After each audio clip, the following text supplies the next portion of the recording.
Thanks for joining our press conference today. You may be seated.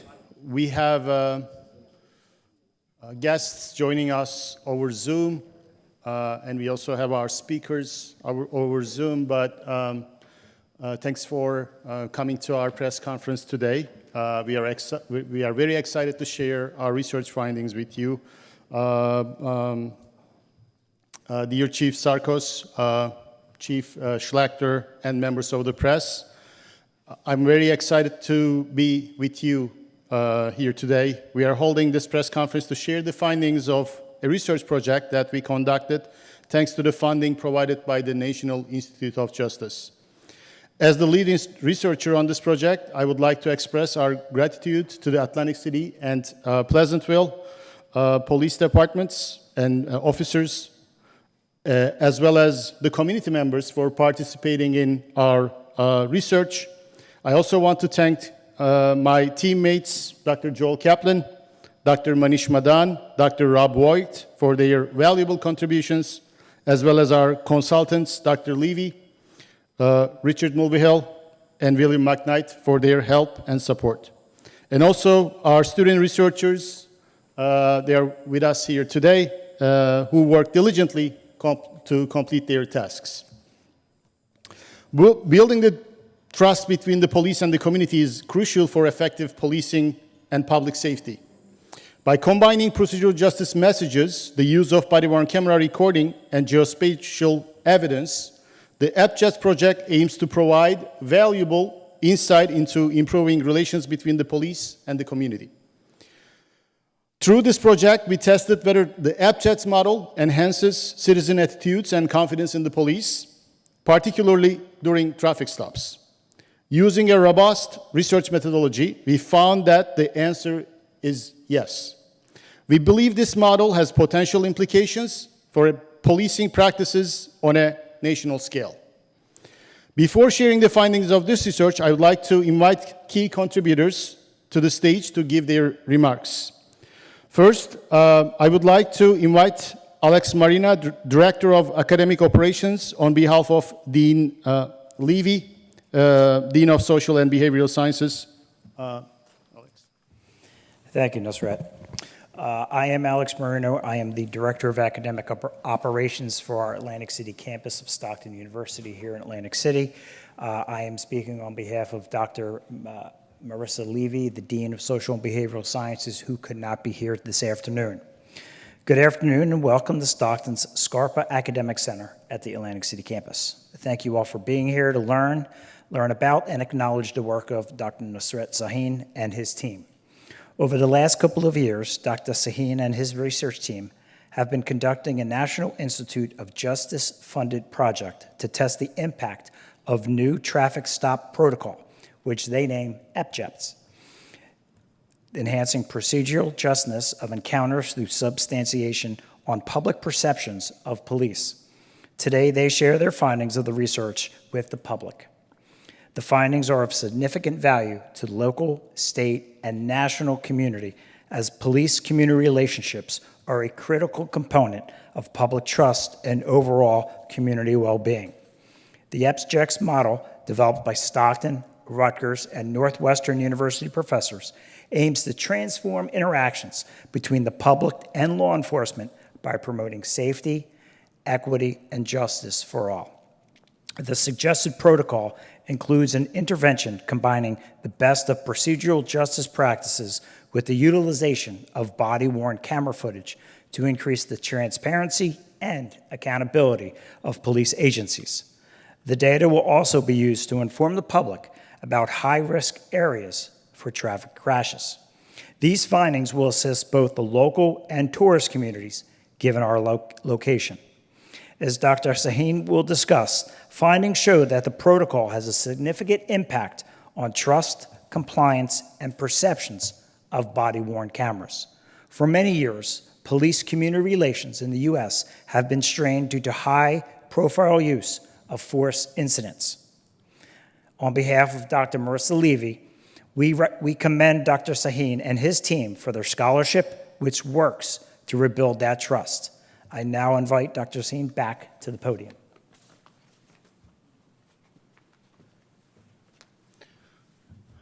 Thank you, Alex. Now, I would like to invite Chief Sarkos to the podium for his remarks.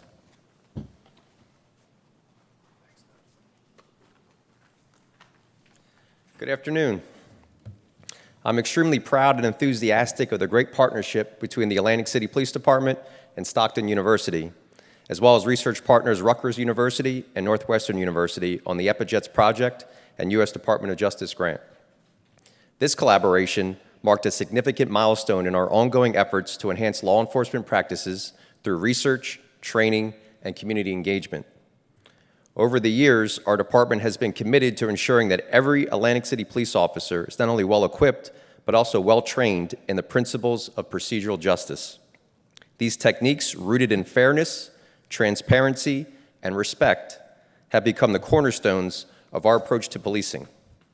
They've served our department exceptionally well, fostering trust, cooperation between our officers, and the community we serve. Procedural justice is not just a set of guidelines for us, it's a philosophy that shapes our daily interactions and decisions.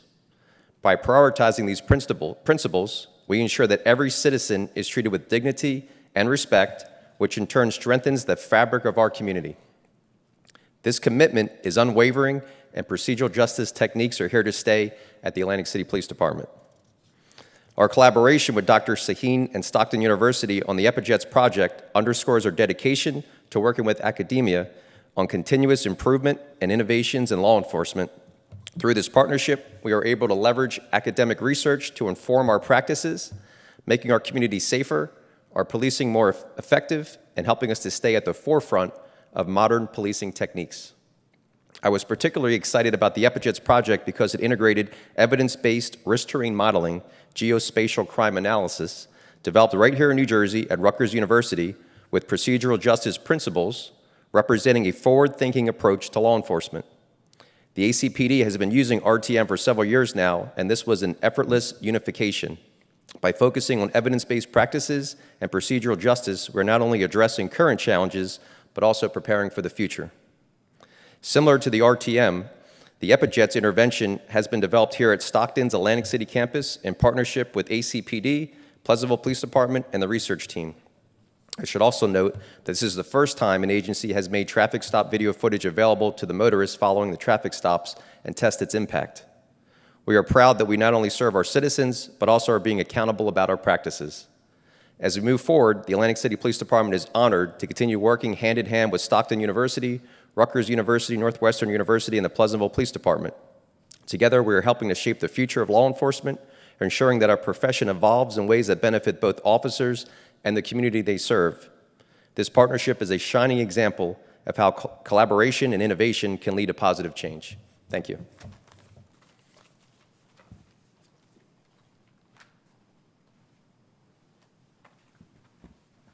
Next up, we have Chief Schlechter, Interim Chief of Pleasantville Police Department.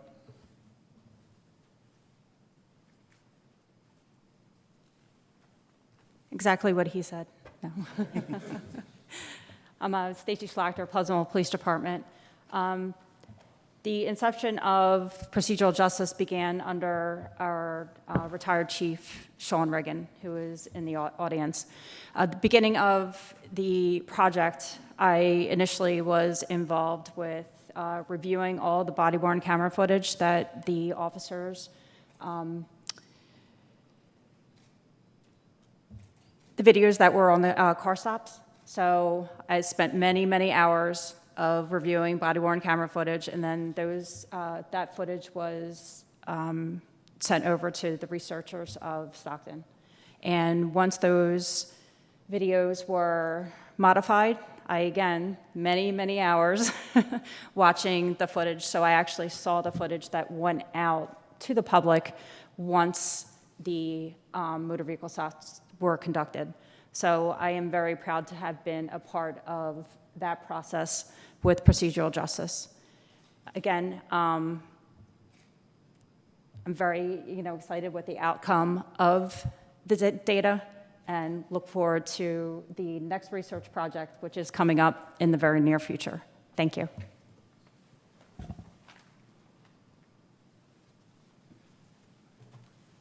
All right, thank you, Chief Schlechter.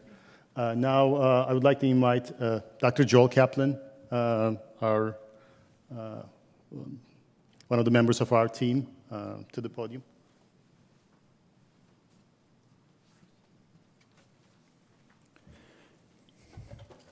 Hello, everyone. I'm Joel Kaplan, professor at Rutgers University and co-principal investigator on this National Institute of Justice funded study. This is an excellent example of evidence-based policing, where academic research informs professional practice through a partnership that serves community interests. The Rutgers University team is proud to have been able to support this groundbreaking study. We now know without a doubt that procedural justice plays a significant role in effective policing, traffic enforcement, and public safety more broadly. I commend the cities of Atlantic City and Pleasantville and their police departments for their commitment to rigorous research and for carrying it out with such fidelity. Your hard work is now a national model that many other police departments will replicate. Dr. Sahin is an exemplary leader and principal investigator. Without his vision, scholarship, and expertise, this project would not have been possible. I want to thank you, Dr. Sahin, and Stockton University and students for enabling this work. Onward.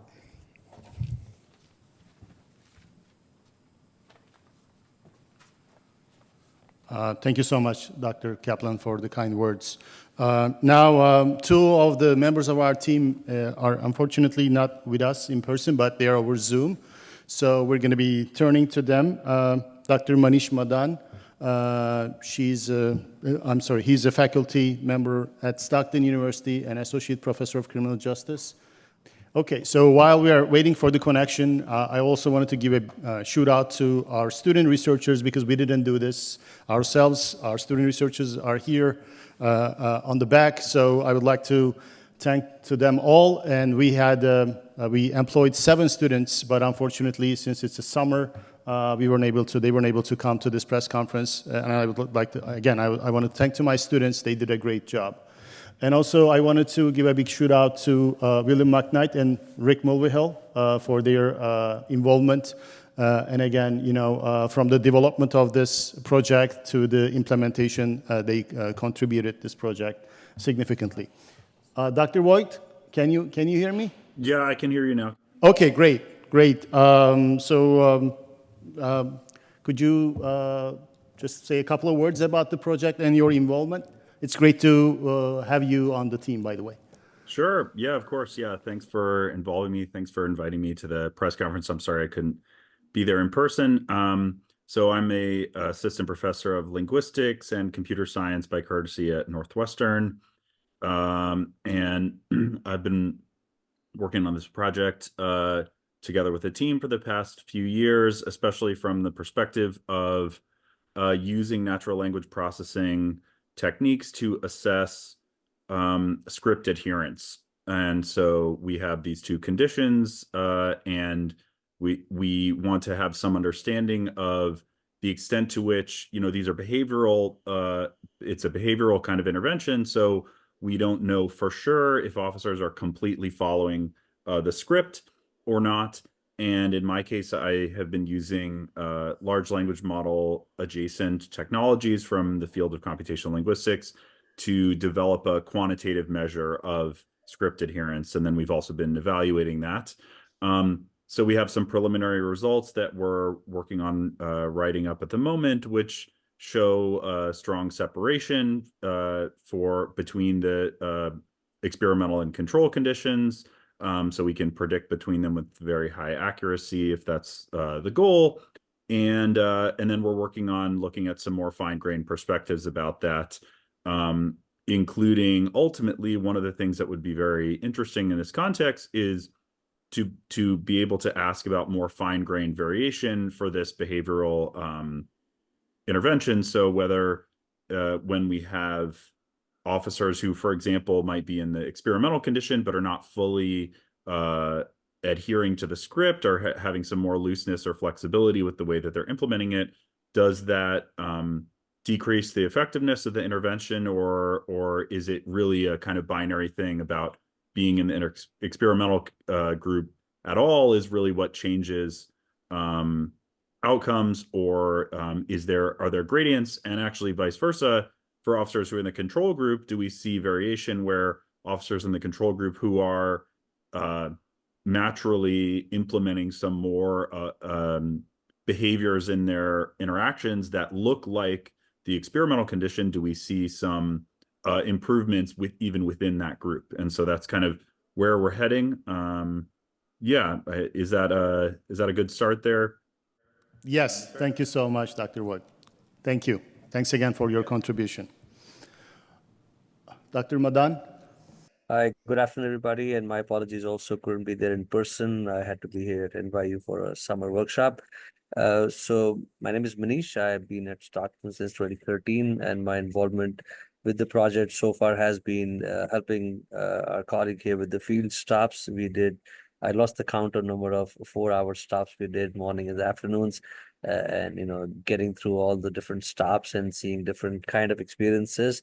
So that's been my experiences so far in helping with the data collection. And I'm certainly excited for the results that I have, been privy to at different conferences that Dr. Sahin has presented. And Dr. Voigt has also contributed to those interpretations on the linguistics. So I'm really excited for the future of this project beyond the scale of what we are doing already. And kudos to Dr. Sahin for leading such an exceptional team as well. And thank you for making me a part of it as well. Thank you. Thanks. Again, thank you, Dr. Madan, for your contribution. I think it's time to share the findings of this research and also talk about why we needed such a research. So if it is possible for our tech team to pull up my presentation, that would be great. So the name of our project is Enhancing Procedural Justice of Encounters through Substantiation, the Atlantic County Randomized Control Trial. We did this research with 2 of the agencies in Atlantic County, including Pleasantville Police Department and Atlantic City Police Department, and this research project was funded by National Institute of Justice.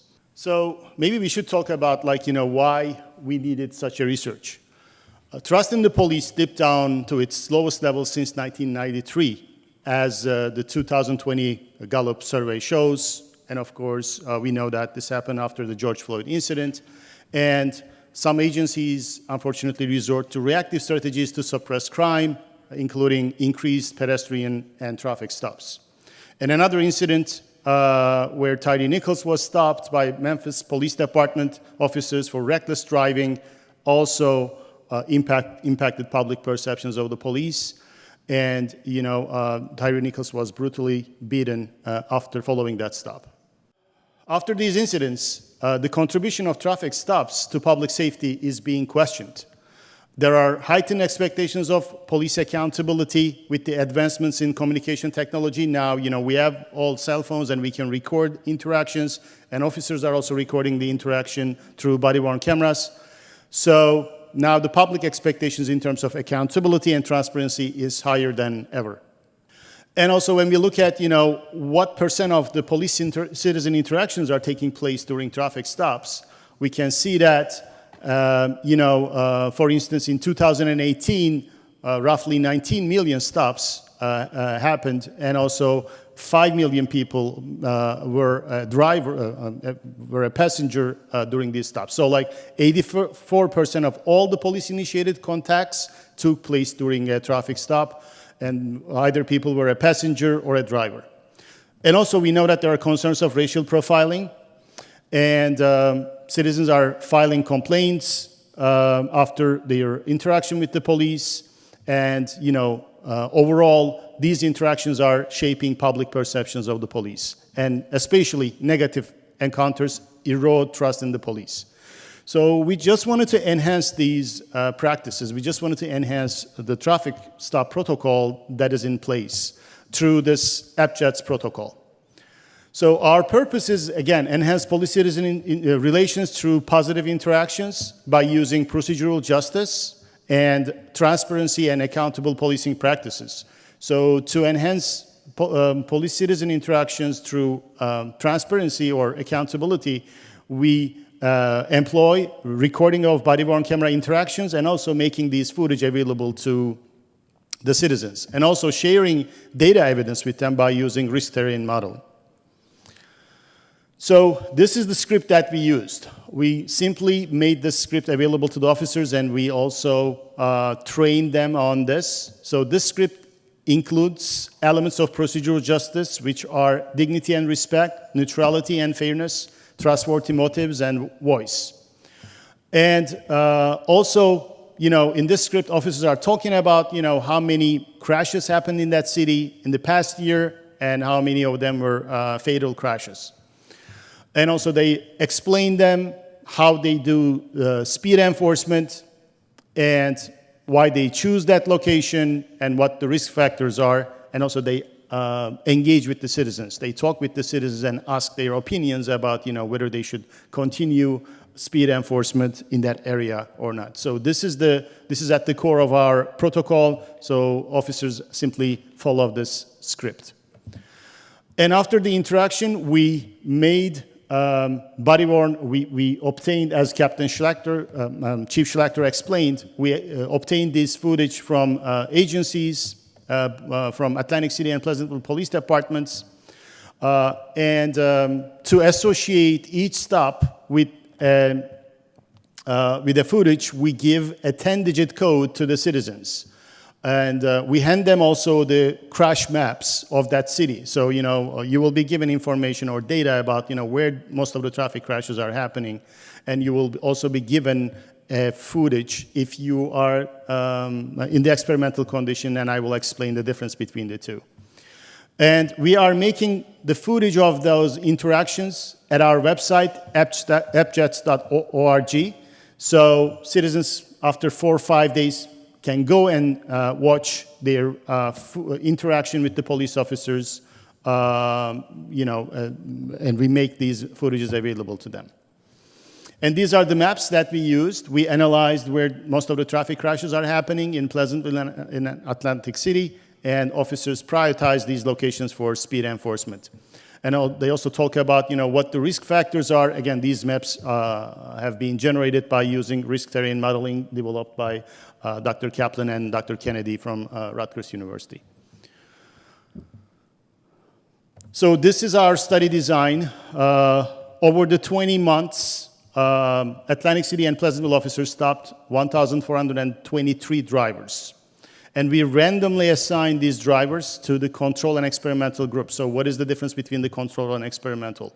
In the control group, there is no script, there is no access to footage or no pamphlet given or crash maps given to the citizens. It is only body-worn camera activation as mandated by the Attorney General's guidelines. Officers have to activate their cameras during traffic stops in New Jersey. In the experimental condition, it is not just activating your camera, but also, making that footage available to the citizens if it is approved by the police departments for the release, because, sometimes if it is an evidence, it may not be released or there might be a delay. So in addition to that, we use procedural justice script in the experimental group. The drivers who were stopped, a part of the experiment, were also given a pamphlet outlining where most of the traffic crashes are and the crash maps. So we assigned 752 drivers to the control group and 671 drivers to the experimental group.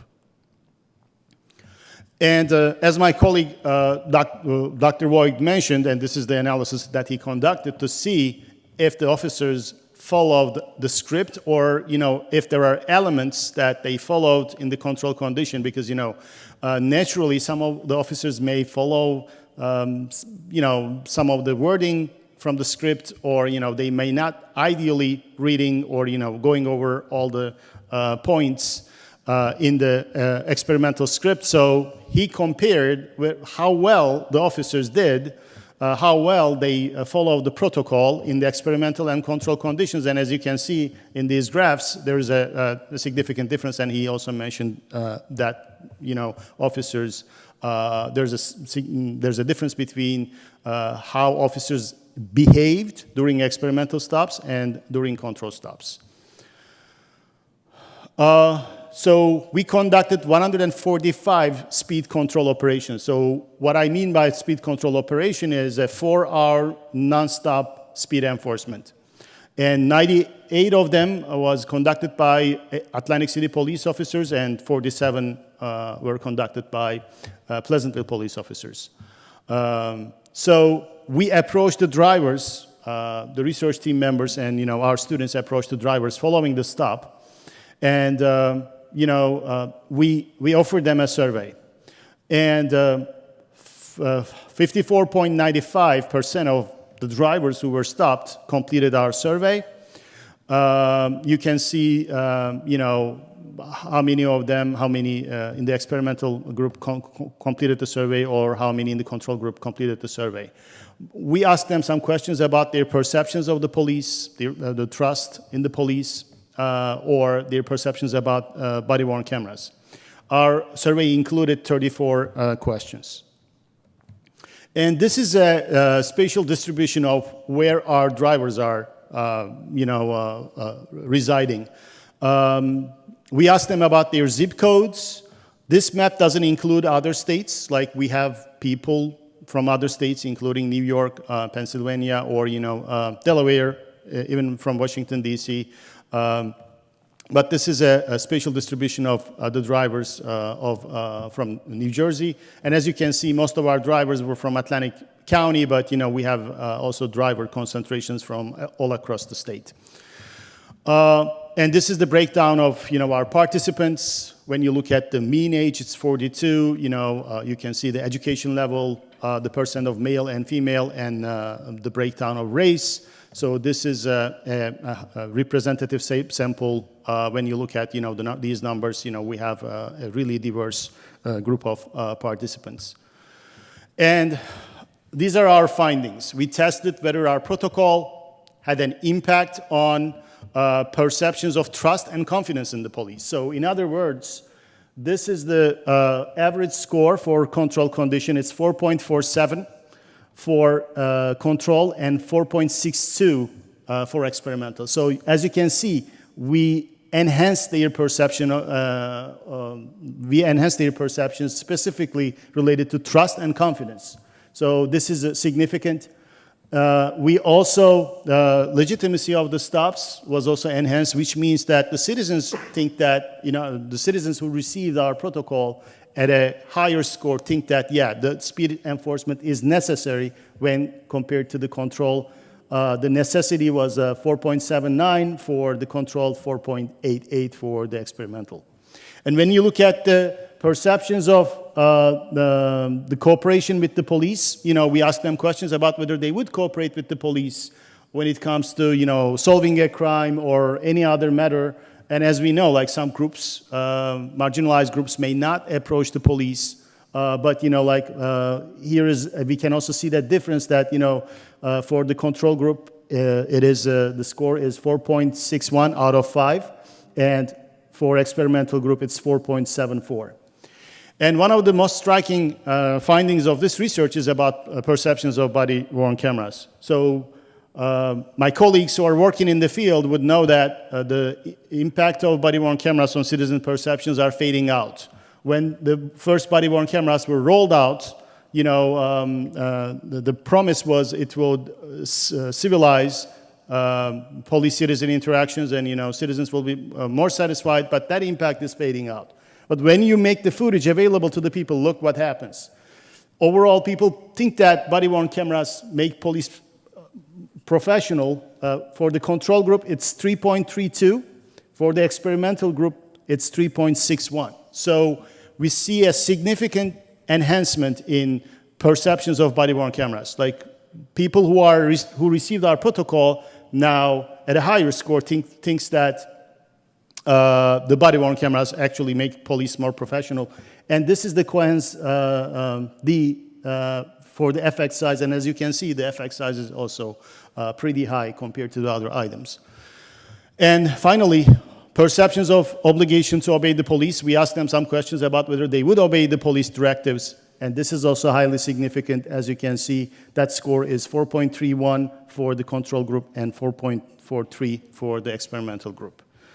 So what does this tell us? The EPJETS protocol increases public trust in law enforcement. As I showed with the evidence, it enhances legitimacy of the stops.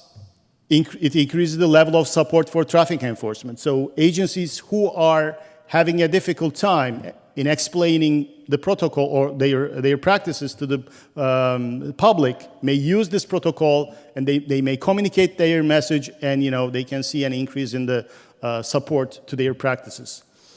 And it enhances cooperation with the police. So people who received our protocol are at a higher rate wanted to cooperate with the police on matters, solving crimes and such. And this is something that is needed for effective policing. So I think this is also a really significant finding, and the police can, work with the communities in a positive way, and get their cooperation if they follow this protocol. And it also alters the perception of the police professionalism related to the body cams. And as I mentioned to you, the impact of body cams are fading out. But if we make the footage available to the citizens, this also have an impact on their perceptions of police professionalism. And finally, it encourages compliance and obligation to obey the law. And I think this is something officers need to de-escalate. So if we encourage compliance, and if people are more likely to obey the law, we will have less issues and less tension during police-citizen interactions. I would like to thank again to all of our team members and the members of the Atlantic City and Pleasantville Police Department for being part of this research. If you have any questions, this is our website and email and office phone. But now we will be taking some questions if you have any questions about our research. So please, if you have any questions, please raise your hand. Yes. Well, I was having a conversation about somebody around the time the grant was announced. Mm-hmm. Cynical is the word that I really want to say. They were highly cynical about police officers talking nicer to their citizens as far as making a difference as far as the interactions. Mm-hmm. It sounds like their description sounds like an oversimplification. So what would be the best way to describe your project? Yeah, Chief may answer this question better because he knows the policing perspective much better than you. So there's two main tenets to procedural justice. One is that you allow the citizen an opportunity to explain their side of the story, and the other is that the police properly explain why we're doing what we're doing. And I think that's the main thing, is that people want to be heard. For example, if you get stopped for speeding, they want to give an opportunity to give their side of the story, and it's up to them if they want to give it or not give it. And it's also good for the officers to let them know why we're out there doing what we're doing. And a lot of times if you explain that we've had some serious motor vehicle accidents, and this is one of the interventions that we're doing to save lives on the roadway, people are receptive to that. I think when you go up and you just give them a ticket and walk away and don't explain things, it can lead to them having a negative thought about the police department. But if you take the time to just explain why we're doing what we're doing, we're seeing that it pays dividends and helps improve that relationship between us and the public. And one more question. Based on the results, this is good. I mean, you have facts. This is a good deal. How far do you hope this will go as being a standard, at least in New Jersey? I know it was built as possibly a national model for other departments in the country.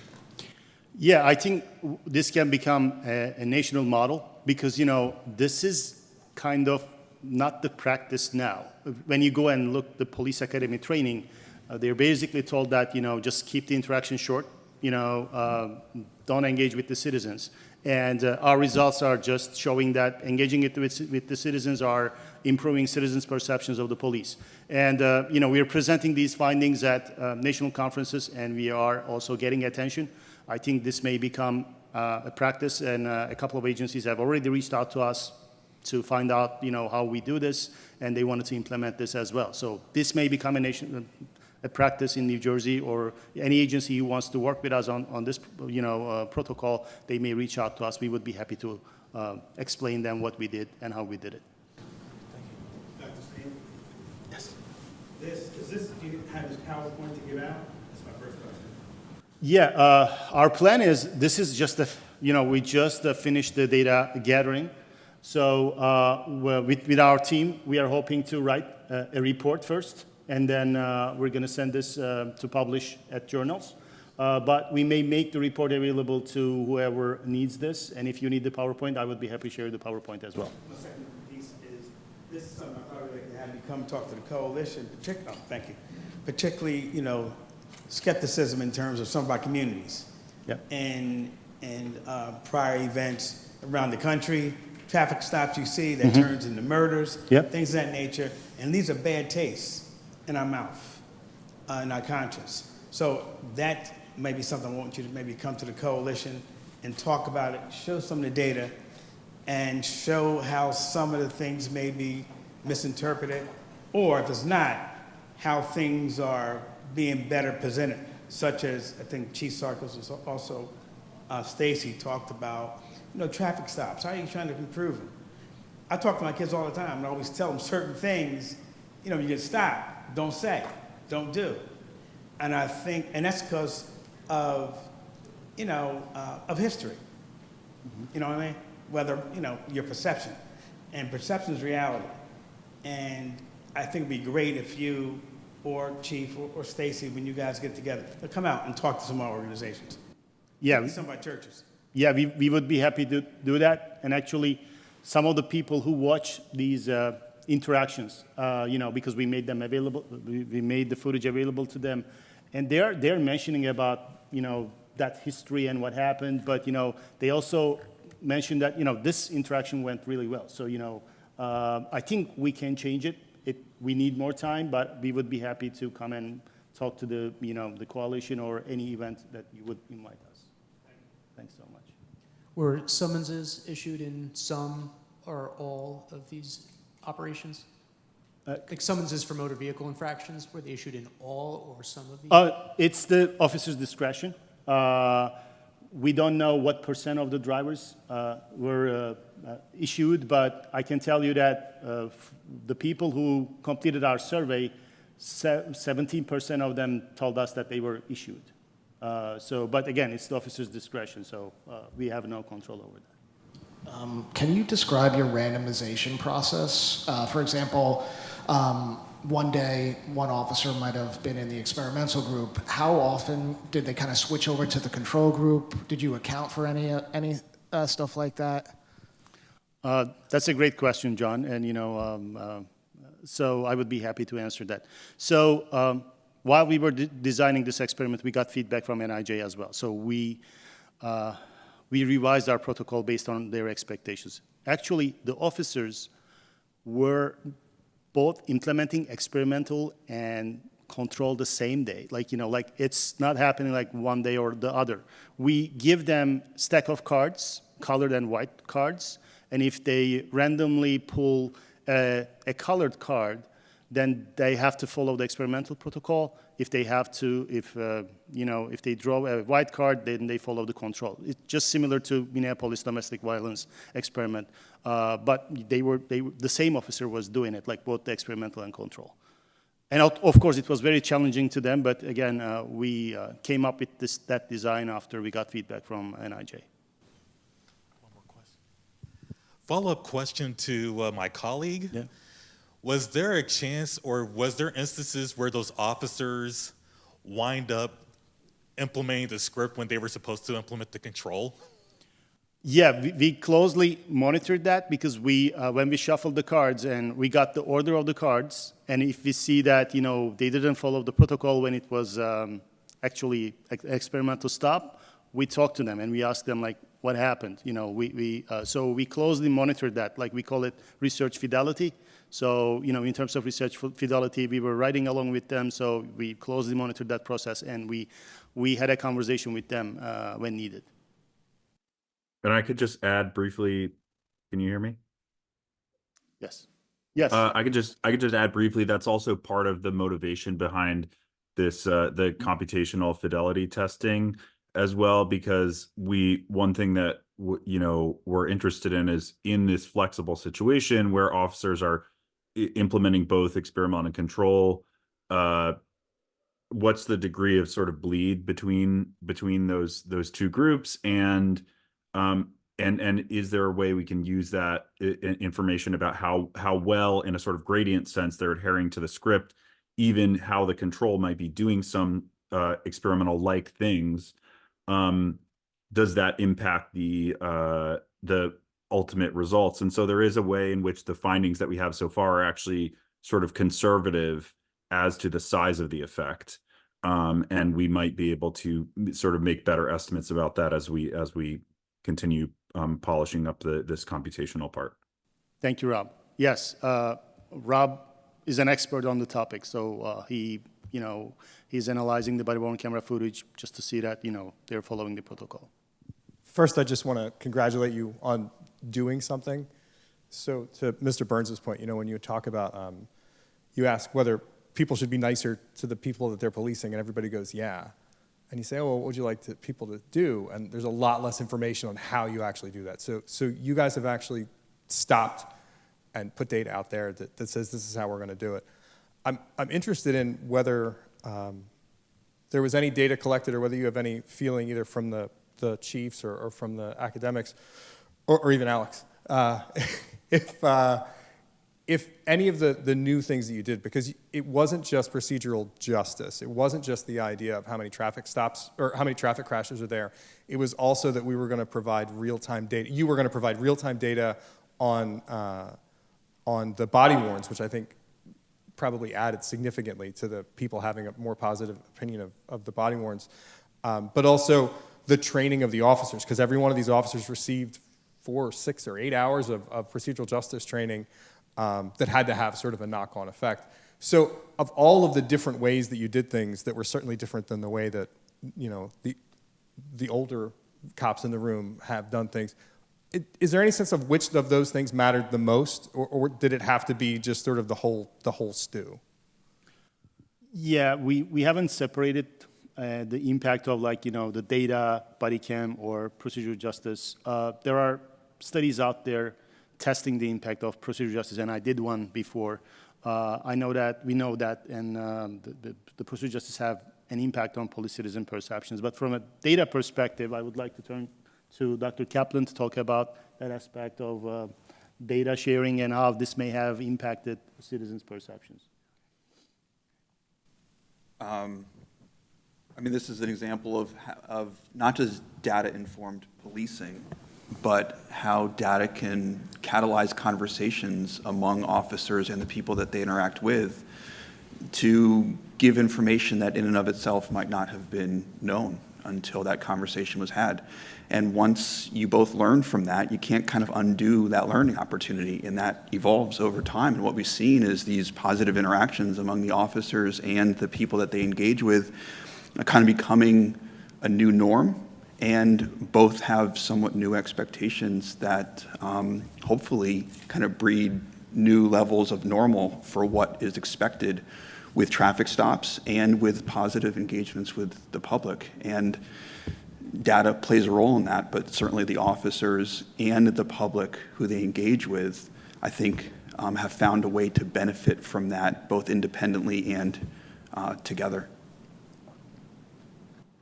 And I should also note that, this is at the very early stage. We are at the very early stages of data analysis, and we have a lot to do at this point. But we just wanted to share the findings of this research with the public earlier, so that if anyone wants to reach out to us or learn more about it or put this into practice, they could. But we have a data set that we have to go over and check different variables, or to test the impact of different dynamics on the outcome. I think John has a question. I think you guys made a great presentation. Just kind of thinking forward, how practical and realistic is it for many police departments across the country to make footage from body cameras available. You know, you guys had a big NIJ-funded grant. You had some students working for you. But for the 50% of law enforcement agencies that have less than 10 officers, where officers are wearing 5 to 10 different hats, how practical is it to have an officer dedicated to going through the footage, redacting necessary information, and then getting it to the stopped motorists? Do you view that as like sizable for American policing, or are there inherent limitations in kind of this model? Yeah, thanks so much, John. And given the number of people who watch the footage, the actual footage, because we made it available to this 650 whatever number of citizens, but you know, like 77 of them watch their footage. So I think that's a manageable number, and they can actually, if I'm not mistaken, they can request it through Opera.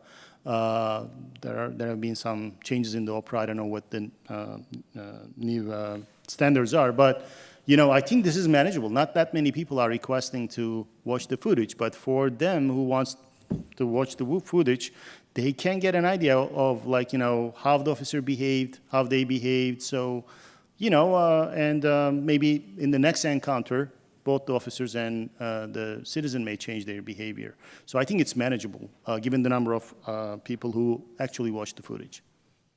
Okay, so if you don't have any questions, Chief Sarkos has to leave, I guess. He has another meeting. Thanks so much for attending this press conference today. And if you have any questions, please feel free to reach out to us. Thanks again. Thank you.